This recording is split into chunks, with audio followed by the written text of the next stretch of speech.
ದೇಶಕ್ಕೋಸ್ಕರ ಚುನಾವಣೆ ನಡೆಸಬೇಕು,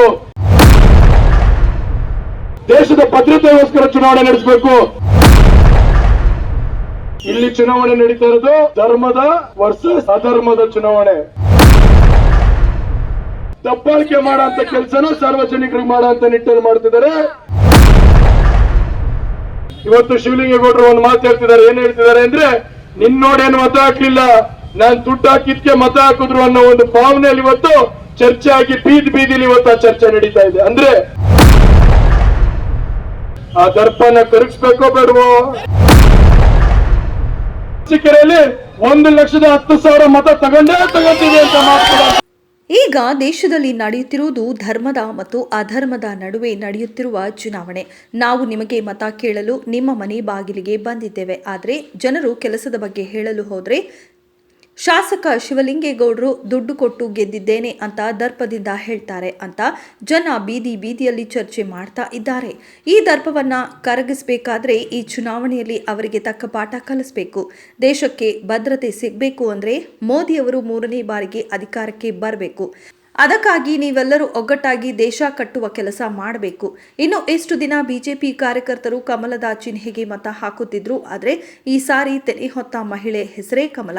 ತೆನೆ ಹೊತ್ತ ಮಹಿಳೆಯ ಚಿಹ್ನೆಯ ಗುರುತಿಗೆ ಮತ ಹಾಕುವುದರ ಮೂಲಕ ಅರಸೀಕೆರೆಯಲ್ಲಿ ಹೆಚ್ಚಿನ ಮತಗಳನ್ನು ನೀಡಿ ನನ್ನನ್ನು ಗೆಲ್ಲಿಸಬೇಕೆಂದು ಹಾಸನ ಲೋಕಸಭಾ ಮೈತ್ರಿ ಅಭ್ಯರ್ಥಿ ಪ್ರಜ್ವಲ್ ರೇವಣ್ಣನವರು ಹಾಸನ ಜಿಲ್ಲೆ ಅರಸೀಕೆರೆ ನಗರದ ಅಯ್ಯಪ್ಪ ಸ್ವಾಮಿ ದೇವಸ್ಥಾನ ಮುಂಭಾಗದಿಂದ ಬಿಎಚ್ ರಸ್ತೆ ಮಾರ್ಗವಾಗಿ ನೂರಾರು ಬಿಜೆಪಿ ಹಾಗೂ ಜೆಡಿಎಸ್ ಕಾರ್ಯಕರ್ತರೊಂದಿಗೆ ಮೆರವಣಿಗೆಯ ಮೂಲಕ ಪಿಪಿ ವೃತ್ತದವರೆಗೂ ಸಾಗಿ ನಂತರ ನಡೆದ ಚುನಾವಣಾ ಪ್ರಚಾರದಲ್ಲಿ ಹೇಳಿದರು. ಇನ್ನು ಈ ಸಂದರ್ಭದಲ್ಲಿ ಮಾಜಿ ಸಚಿವ ಅಶ್ವಥ್ ನಾರಾಯಣಗೌಡ, ಮಾಜಿ ಸಚಿವ ಸಿಟಿ ರವಿ, ಎನ್ಆರ್ ಸಂತೋಷ್ ಹಾಗೂ ಇನ್ನೂ ಹಲವಾರು ಮುಖಂಡರು ಪ್ರಜ್ವಲ್ ರೇವಣ್ಣನವರಿಗೆ ಜೊತೆಯಾದರು. ಇಷ್ಟೊಂದು ಜನ ಸೇರಿ ಒಂದು ಬೆಂಬಲವನ್ನು ಸೂಚಿಸಬೇಕು, ಶಕ್ತಿ ತುಂಬಬೇಕು, ದೇಶಕ್ಕೋಸ್ಕರ ಚುನಾವಣೆ ನಡೆಸಬೇಕು, ದೇಶದ ಭದ್ರತೆಗೋಸ್ಕರ ಚುನಾವಣೆ ನಡೆಸಬೇಕು, ಸನ್ಮಾನ್ಯ ನರೇಂದ್ರ ಮೋದಿ ಅವರಿಗೆ ಗೆಲ್ಲಿಸಲೇಬೇಕು ಅಂತ ಇವತ್ತು ಇಷ್ಟೆಲ್ಲ ಜನ ಸೇರಿದ್ದೀರಾ. ಇವತ್ತು ನಿಮ್ಮ ಆಶೀರ್ವಾದ ಕೇಳೋದಕ್ಕೆ ನಾನು ಬಂದಿದ್ದೀನಿ. ಇವತ್ತು ಒಂದೇ ಒಂದು ಮಾತಾಡೋದಕ್ಕೆ ಇಷ್ಟಪಡ್ತೀನಿ. ಇಲ್ಲಿ ಚುನಾವಣೆ ನಡೀತಾ ಇರೋದು ಧರ್ಮದ ವರ್ಸಸ್ ಅಧರ್ಮದ ಚುನಾವಣೆ.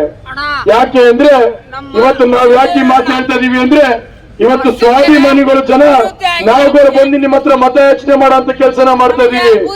ದರ್ಪದ ಜನ ಅಲ್ಲಿ ಕೂತ್ಕೊಂಡು ದಬ್ಬಾಳಿಕೆ ಮಾಡೋ ಕೆಲಸನ ಸಾರ್ವಜನಿಕರಿಗೆ ಮಾಡೋ ನಿಟ್ಟಲ್ಲಿ ಮಾಡ್ತಿದ್ದಾರೆ. ಇವತ್ತು ಅರ್ಥ ಮಾಡ್ಕೊಳ್ಬೇಕು ಬಂಧುಗಳೇ, ನೀವು ಮತ ನೀವು ಗೆಲ್ಸ್ ನಂತರ ನೀವುಗಳು ಮನೆ ಹತ್ರ ಹೋಗಿ ಕೆಲಸ ಕೇಳಿದ್ರೆ ಏನಂತ ಹೇಳ್ತಿದ್ದಾರೆ. ಇವತ್ತು ಶಿವಲಿಂಗೇಗೌಡರು ಒಂದು ಮಾತು ಹೇಳ್ತಿದ್ದಾರೆ. ಏನ್ ಹೇಳ್ತಿದ್ದಾರೆ ಅಂದ್ರೆ, ನಿನ್ನೋಡೇನು ಮತ ಹಾಕ್ಲಿಲ್ಲ, ನಾನ್ ದುಡ್ಡು ಹಾಕಿದ್ಕೆ ಮತ ಹಾಕಿದ್ರು ಅನ್ನೋ ಒಂದು ಭಾವನೆಯಲ್ಲಿ ಇವತ್ತು ಚರ್ಚೆ ಆಗಿ ಬೀದಿಲಿ ಇವತ್ತು ಆ ಚರ್ಚೆ ನಡೀತಾ ಇದೆ. ಅಂದ್ರೆ ಆ ದರ್ಪನ ಕರಗಿಸ್ಬೇಕೋ ಬೇಡವೋ? ಆ ದರ್ಪನ ಕರಗಿಸ್ಬೇಕಂದ್ರೆ ನಾವೆಲ್ಲ ಏನ್ ಮಾಡ್ಬೇಕು? ಏಪ್ರಿಲ್ 26ನೇ ತಾರೀಕು ಚುನಾವಣೆ ಪೂರ್ತಿ ಹೋಗಿ ಜೆಡಿಎಸ್ನ ತೆನೆ ಹೊತ್ತ ಮಹಿಳೆ ಗುರುತಿಗೆ ಒತ್ತಬೇಕೋ ಬೇಡವೋ?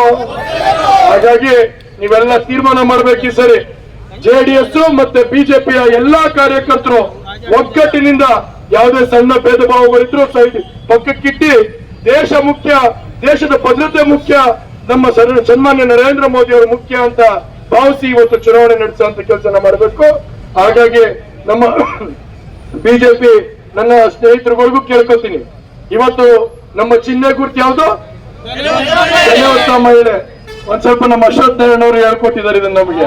ತೆನೆ ಹೊತ್ತ ಮಹಿಳೆ ಗುರುತಿಗೆ ನಾವು ಯಾವಾಗ್ಲೂ ಕಮಲಕ್ಕೆ ಮತ ಹಾಕ್ತಿದ್ವಿ ಸರ್, ನಾವು ತೆನೆ ಹೊತ್ತ ಮಹಿಳೆ ಗುರುತಿಗೆ ಹಾಕಿರ್ಲಿಲ್ಲ. ಹಾಗಾಗಿ ಒಂದು ಹೊಸ ತಂತ್ರ ಹುಡುಕಿ ಅಂತ ಹೇಳಿದ್ರು. ಹಾಗಾಗಿ ಒಂದು ಹೊಸ ತಂತ್ರ ಹುಡುಕಿದೀವಿ. ಏನಂದ್ರೆ ತೆನೆ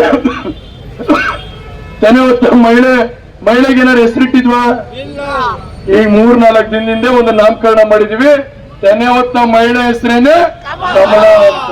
ಈಗಾಗಲೇ ಎಲ್ಲಾ ಜಿಲ್ಲಾದ್ಯಂತ ಪ್ರಚಾರ ಆಗಿದೆ. ಇನ್ನು ಮುಂದಿನ ದಿವಸಗಳಲ್ಲಿ ಯಾವುದೇ ಕನ್ಫ್ಯೂಷನ್ ಇಲ್ಲ. ಮುಂದಿನ ದಿವಸಗಳಲ್ಲಿ ನಾನು ಇವತ್ತೊಂದು ಸಿಟಿ ರವಿ ಅಣ್ಣವ್ರಿಗೊಂದು ಮಾತು ಕೊಡ್ಬೋದಾ? ಏನ್ ಮಾತಂದ್ರೆ, ಖಂಡಿತವಾಗ್ಲೂ ಅರಸೀಕೆರೆಯಲ್ಲಿ 1,10,000 ಮತ ತಗೊಂತೀವಿ ಅಂತ ಮಾಡ್ತಾ ಇದ್ದೀವಿ. ಹಾಗಾಗಿ ನೀವೆಲ್ಲರೂ ಕೂತ್ಕೊಂಡು ನನಗೆ ಭರವಸೆಗೆ ಇವತ್ತು ನನಗೆ ಶಕ್ತಿ ತುಂಬ್ತೀರಾ?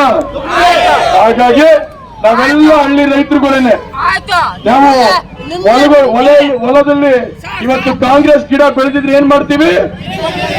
ಹಾಗಾಗಿ ಸಿಟಿ ರವಿ ಅಣ್ಣವ್ರು ಹೇಳಿದ್ದಾರೆ, ಮುಂದೆ ತಿಳಿಸ್ಕೊಳ್ಳಲಿ.